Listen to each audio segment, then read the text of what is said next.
ایک دن جنگل کے کنارے ایک کوا اداس بیٹھا تھا۔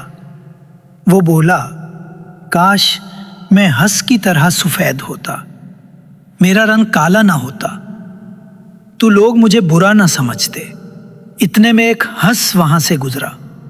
کوا جلدی سے بولا، اے ہنس، تم کتنے خوبصورت ہو، کتنے خوش قسمت ہو، کیا تمہیں کبھی دکھ نہیں ہوتا؟ ہنس نے آہ بھری، کاش تم جانتے کوا بھائی، میں خود اکثر سوچتا ہوں اگر میں مور کی طرح رنگین ہوتا تو شاید واقعی خوبصورت کہلاتا۔ کوا حیران ہوا، ہنس بھی کسی اور کی طرح بننا چاہتا ہے؟ کچھ دیر بعد دونوں مور کے پاس پہنچے۔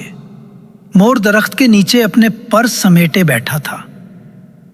جب کوا اور ہنس نے کہا، تم تو سب سے حسین ہو، تمہیں تو کوئی غم نہیں ہوگا، تو مور کی آنکھوں میں آنسو آ گئے۔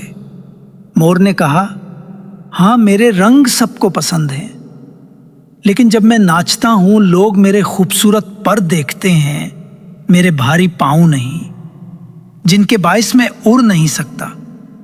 میں اکثر آسمان کی طرف دیکھ کر سوچتا ہوں، کاش میں کوے کی طرح آزاد اڑ سکتا۔ تینوں کچھ دیر خاموش رہے۔ کوا آہستہ سے بولا، تو مطلب ہر کوئی اپنے دکھ میں جکڑا ہے؟ ہنس بولا، ہاں، شاید خوشی رنگوں، پروں یا آوازوں میں نہیں بلکہ شکر میں ہے۔ مور نے مسکرا کر کہا، اور جو شکر کرنا سیکھ گیا وہی آزاد ہے، چاہے وہ کوا ہو، ہنس ہو یا مور۔ سبق: ہر آدمی اپنے دکھ کو لے کر دکھی ہے، لیکن جو اپنے پاس موجود نعمتوں پر شکر ادا کرے وہی اصل میں خوش نصیب ہے۔